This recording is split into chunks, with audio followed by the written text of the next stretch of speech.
Films in Focus with David Sterritt is underwritten by The Movie House, your destination for first-run Hollywood and independent movies, and a digital portal to the Met Opera, National Theatre Live, and special events worldwide in Millerton, New York, and on the web, themoviehouse.net.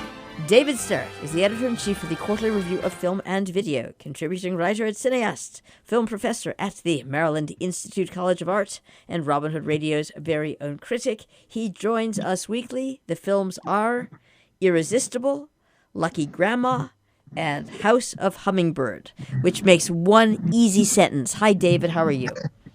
Doing okay this week, Joe. How are you doing? With something so easy, I can't complain.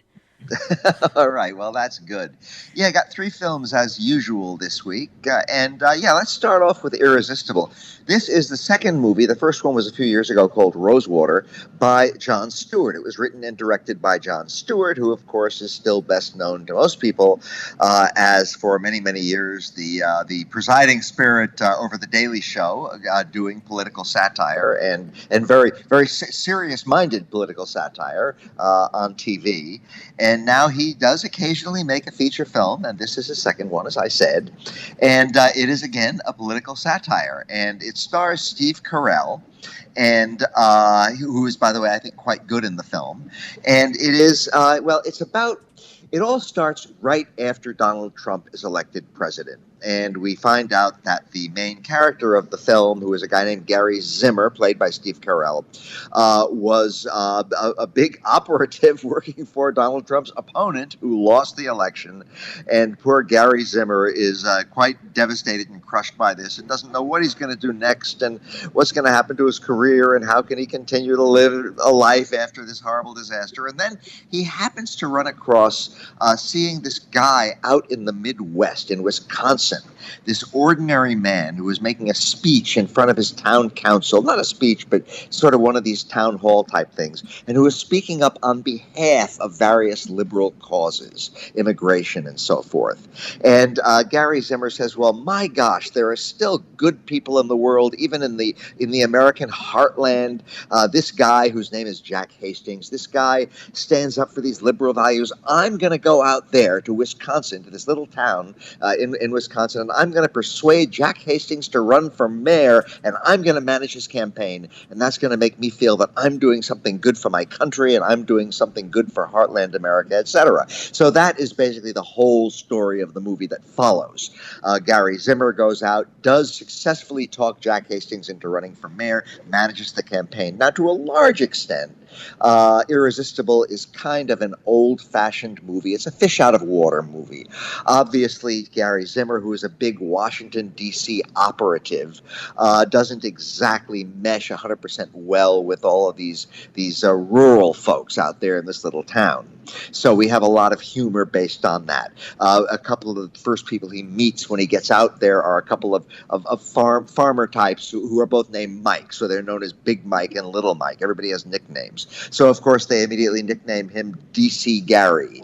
And, it's got a lot of that sort of folksy humor and sort of mild humor in it and that kind of thing. But it's also got some humor, which is a little bit more biting. It's also got quite a number of really good performances. And I'm going to mention particularly Chris Cooper, who plays Jack Hastings, the guy who ends up running for mayor. Chris Cooper is very, very good in the role. And Rose Byrne, who plays another very high-powered political operative, this one a conservative political operative, who immediately races out to Wisconsin to back the incumbent conservative mayor against the mayor who Gary Zimmer has recruited to run. So that's what we basically have. We have these 2 rival candidates, only one of whom is a major figure, major character in the movie, and that is the Jack Hastings character played by Chris Cooper. And then we have the conflict between Gary Zimmer and his conservative counterpart, all very well acted. Now, Steve Carell is kind of an interesting case because in some of his movies, I think that he is just doing his character from The Office, who's a perfectly good character.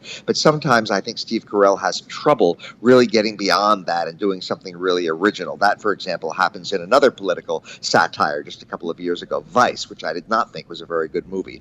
On the other hand, every once in a while, Steve Carell gives an extraordinarily good, real dramatic performance. I think especially of Last Flag Flying about 3 years ago. Also, more years ago than that, Foxcatcher. good movies. Here, he is basically doing his office character, but it's not just a total repetition of that. And the movie, I think, has enough gags, enough humor, enough intelligence to really be one of the better movies, not one of the best movies, but one of the better movies to come out so far this year. A lot of critics have really not liked it much, and I think this stems in large part from just disappointment that it's not even better. People expect such wonderful things from Jon Stewart after his years on The Daily Show. When he comes out with something that's not great, people say, oh, well, it's not very good.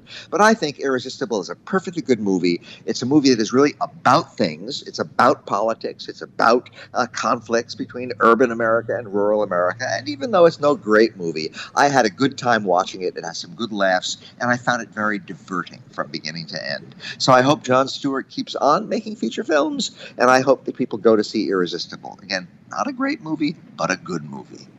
Our second couple of films today have Asian connections, pretty strong ones. The first one I want to talk about, Lucky Grandma, was directed by a pretty new filmmaker. It's this filmmaker's first feature film named Sassy Seeley. And the title really tells you the story of the movie, more or less, Lucky Grandma. The main character is, in fact, a grandma. She is a crusty, feisty old lady, played by Tsai Chin in a very, very strong performance. And at the very, very beginning, she is having her fortune told, her fortune for the immediate future told by an Asian, apparently Chinese fortune teller. And the fortune teller says, oh, this is looking very, very good. You have a lot of luck coming up. This is your lucky time. You are so lucky. So what does Lucky Grandma do? Something that she apparently likes to do from time to time. She gets on a bus, takes a 3-hour trip to a casino with a whole bunch of other people who are going to the same casino. And there she starts betting. And I'm just telling you the very beginning of the movie now, so these are not spoilers. Yep. She is very, very lucky. She wins and she wins and she wins, and people around her are saying, okay, you should stop now. You've won so much. But she keeps on winning, so she is, in fact, a lucky grandma. However, the luck only goes just so far. Then she loses, and she loses pretty much everything in about 2 seconds. So, okay, maybe she's not such a lucky grandma. Then, and now I will not give any spoilers here, on the trip back to the big city, something happens on the bus, which is very lucky for her, and also very underhanded that she does. And now she again has a whole enormous amount of money. She's very lucky. However, it turns out that there are some people who have guessed or figured out or come to the conclusion that she has this money, which she really shouldn't have, according to them, and they are now after her. Now, up until this point, I thought the movie was marvelous. This wonderful performance by Tsai Chin, all sorts of sort of unexpected plot twists, and it's just sort of a very lively and funny and kind of unpredictable story in various ways. But we're still pretty near the beginning of it. We haven't gotten very far into it. When we get to this situation with some hoodlums being after the lucky grandma. Now, the movie does not fall apart here. One of the things that happens is that she hires a bodyguard named Big Pong, played by an actor named Sao Yuan Ha, and he's pretty funny. And this interesting relationship develops between this diminutive little old grandma and this great big hulking young Big Pong.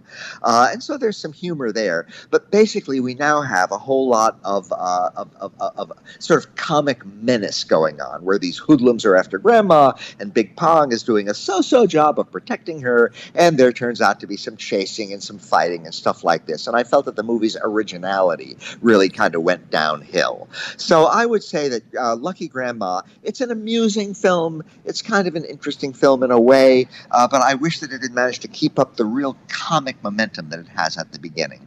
Then again, it's an unusual subject, that's for sure. I think in recent years, and I'm sure this is going to continue, there have been a number of movies which are trying to cash in on people like me, people in an older demographic.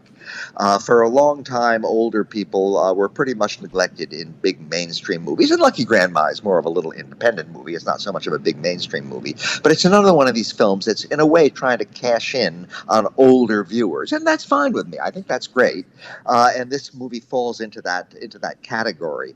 I just wish it were a better movie. I wish that it were a more consistent movie. When it is based really on character and on our discovering things about the Lucky Grandma that we didn't really suspect, which all happens in the first maybe half hour of the movie, For those moments, the movie is really, really, really good.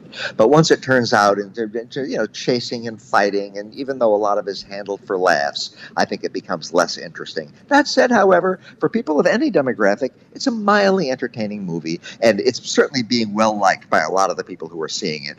So yeah, go for it. It's not a bad picture. By the way, I should mention also that, of course, all of these movies are streaming. Irresistible was supposed to be opening in theaters about now, but it has been pushed over into streaming, which is also fine with me. And you can get all of these by sort of doing some Googling and looking on some of the streaming services, because they are, in fact, available. Our third movie for today, House of Hummingbird, is a South Korean movie. And it is directed by a very new filmmaker named Bora Kim, who I think has some real talent. And this is a coming-of-age movie. And it is a story, you might say almost a story of young love, but it is very much a story about young life. The main character of it is a girl who is about 14. Her name is Yoon-hee, and we basically have her situation in life. And the movie is, by the way, fairly long. It's well over 2 hours. And so it has a leisurely pace, so it really allows us to get kind of emotionally involved with our main character, who, again, is about 14 years old. And she goes to school, and she has ambitions. She would like to be a comic book artist as she grows older, and she spends some of her time sketching and looking at comics and things like that. So on that level, she's a fairly happy kid. But she also comes from a somewhat dysfunctional family. It's mainly the father who is the big dysfunction in the family. The father loses his temper. He can get sort of violent. He can get very verbally abusive, and he just is sort of a bull of a china shop, a bull of this otherwise not unhappy home. She also has a brother who occasionally beats her up, an older brother, and that is not very happy for her. And a mother who tends to be sort of overwhelmed by circumstances and certainly can't seem to stand up to the father when he causes his various dysfunctional things in the family. So again, we have this somewhat dysfunctional family life that our main character, Yoon-hee, has to kind of learn to deal with. Now, one of her big escapes from this is at school. She goes to a school where she specializes in learning calligraphy. And she gets along pretty well at the school. She seems to be in a teensy little class with one other student and a teacher who she really, really, really likes, a young woman teacher who she gets along with very, very well, and who becomes a kind of a mentor to her and a kind of inspiration to her. So all of that stuff is good. So we have, for a large part of the movie, this kind of back and forth between the not very happy situation at home and the various things that happen there, and then the much more contented situation at school. However, as the movie evolves, various things happen. For example, that wonderful young teacher leaves the school, and this causes a lot of unhappiness for Yoon-hee. Also, there's relationships of romance. There's a boy who she likes and who she kind of experiments with kissing and so forth. And it looks like a romance might develop there, but then that does not go the way she really hopes it will. And there's rivalry with another girl student alongside her at the school. And so these various things happen. And then fairly late in the film, a big sort of catastrophe happens. It's interesting that this movie, as much as it is an intimate story of a 14-year-old girl starting to come of age, it is also a story that plugs into real-world events. For example, and by the way, I should have mentioned, this all takes place in the middle 1990s. So along the way, we have the death of the North Korean dictator. And we have it's reported, of course, on television all over South Korea, and we have people reacting to that, and, oh, what's going to happen? I hope there's not a war now, and that kind of thing. It's not a big thing in the movie, but it's kind of interesting that the movie plugs into real-life events that way that would obviously be important to the characters of the film. And then another thing that is very much based on real life is that a huge bridge in the city of Seoul, South Korea, collapses, and this has tremendous reverberations on the lives of some of the characters in the film. So again, we have there a real-life event from the real history of Seoul in the middle 1990s, 1994 to be precise, and we have it interact with the very intimate and low-key story of the characters of the film. I found House of Hummingbird too long. I wish it were a little under 2 hours instead of well over 2 hours, but it's beautifully acted by a marvelous cast, and it's just directed with such quiet sensitivity and soul, to use a pun, because it takes place in Seoul. It's just I think that this filmmaker who wrote and directed it, Bora Kim, has tremendous potential. So I hope we see lots more movies from Bora Kim, and I certainly hope that in this current period of so many streaming films, and also when we get back to theatrical movies, that more South Korean films, South Korea has a wonderful film industry, that more and more films from South Korea keep coming to our screens, large and small, because House of Hummingbird shows that there's a whole lot of talent there in the acting department, the writing department, the directing department, and the more of this stuff comes our way, the happier I will be. And so that is my somewhat international story this week, Jill. For which we thank you, as always, David Sterritt, Films in Focus, the films Irresistible, Lucky Grandma, and House of Hummingbird.